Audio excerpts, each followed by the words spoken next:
1883년 조선은 생존을 걸고 모험을 시작한다. 세상과 맞서기 위해 처음으로 미국을 향해 문을 연다. 당시 조선은 사방이 적이었다. 청나라는 종주국을 자처하며 내정에 간섭했고 일본은 강화도 조약 이후 조선 침략의 야욕을 드러내고 있었다. 러시아 또한 남하 정책을 펼치며 조선 북부 지역을 넘보고 있었다. 강대국 틈에서 흔들리던 작은 나라 조선. 고종 20년 26세의 젊은 왕 고종은 역사적인 결단을 내린다. 지금까지 쇄국 정책으로는 더 이상 나라를 지킬 수 없다. 우리가 직접 세계를 향해 나아가자. 이에 민영익을 정권대사로, 홍영식을 부대사로 임명하고 서광범, 변수, 육일준 등 개화 사상에 열린 관료들로 사절단을 구성했다.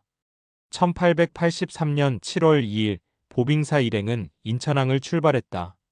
일본 요코하마에서 미국 태평양 우편 증기선 아라비코에 올라 40일간의 험난한 항해를 시작했다. 상과 죽음을 오가는 폭풍우 속에서 그들은 조선이 한 번도 본 적 없는 새로운 세계로 향했다. 드디어 1883년 9월 2일 보빙사 일행은 미국 땅 샌프란시스코에 도착했다. 항구에 정박한 거대한 철선들, 전차가 달리는 넓은 거리, 전깃불로 환하게 밝혀진 도시. 모든 것이 충격이었다.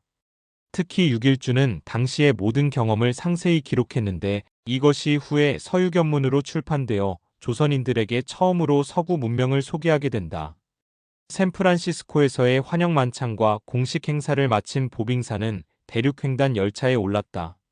시카고, 보스턴을 거쳐 마침내 미국의 수도 워싱턴에 도착했다. 그들의 여정은 조선 역사상 처음으로 서양 강대국과의 직접적인 외교 관계를 수립하기 위한 것이었다.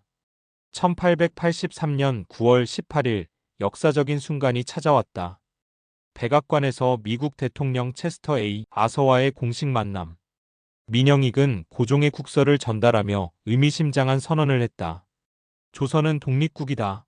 우리는 동등한 나라로서 미국과 외교 관계를 맺고자 한다. 이 선언은 당시 국제 정세에서 매우 중요한 의미를 가졌다. 청나라의 속국이 아닌 독립국으로서 미국과 조약을 체결함으로써 청나라의 종주권을 실질적으로 부정하는 외교적 승리였기 때문이다. 1883년 5월 22일 미국과 조선 간 최초의 조미수호 통상조약이 정식으로 체결되었다. 이 조약은 상호 평등한 원칙에 기반하여 외교관 교환, 통상 규정, 최애국 대우 등을 명시했다. 특히 제1조에는 만약 다른 나라가 어느 한쪽을 부당하게 대우하면 다른 한쪽은 주선하여 우호적으로 해결하도록 힘쓴다는 조항이 포함되었는데 이는 조선의 독립 보장을 간접적으로 명시한 것이었다. 보빙사의 성과는 이뿐만이 아니었다.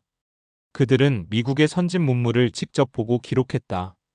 육일주는 미 해군 사관학교에, 병기 제조기술자 변수는 군수공장에, 홍영식은 전신국에 각각 파견되어 근대 기술을 배웠다. 심지어 민영익은 미국 대통령의 특별 배려로 신설철도 노선 시찰과 군사훈련 참관까지 허락받았다. 하지만 이 승리는 오래가지 못했다. 1884년 초 귀국한 보빙사 일행은 완전히 달라진 상황에 직면했다. 개화 정책을 둘러싼 보수파와 개화파의 갈등이 극에 달해 있었고 청나라와 일본은 조선 내정에 더욱 깊이 개입하고 있었다. 결국 그해 12월 급진 개화파의 갑신정변이 실패로 돌아가면서 조선의 개혁 움직임은 크게 좌초되었다. 그러나 보빙사의 항해는 결코 헛되지 않았다. 그들은 조선 최초로 미국과의 동등한 외교 관계를 수립했고 근대 국제법상 독립국의 지위를 국제사회에 공식화했다. 또한 서구 문명을 직접 경험하고 그 지식을 조선에 전파하여 후일 한국 근대화에 중요한 씨앗을 뿌렸다.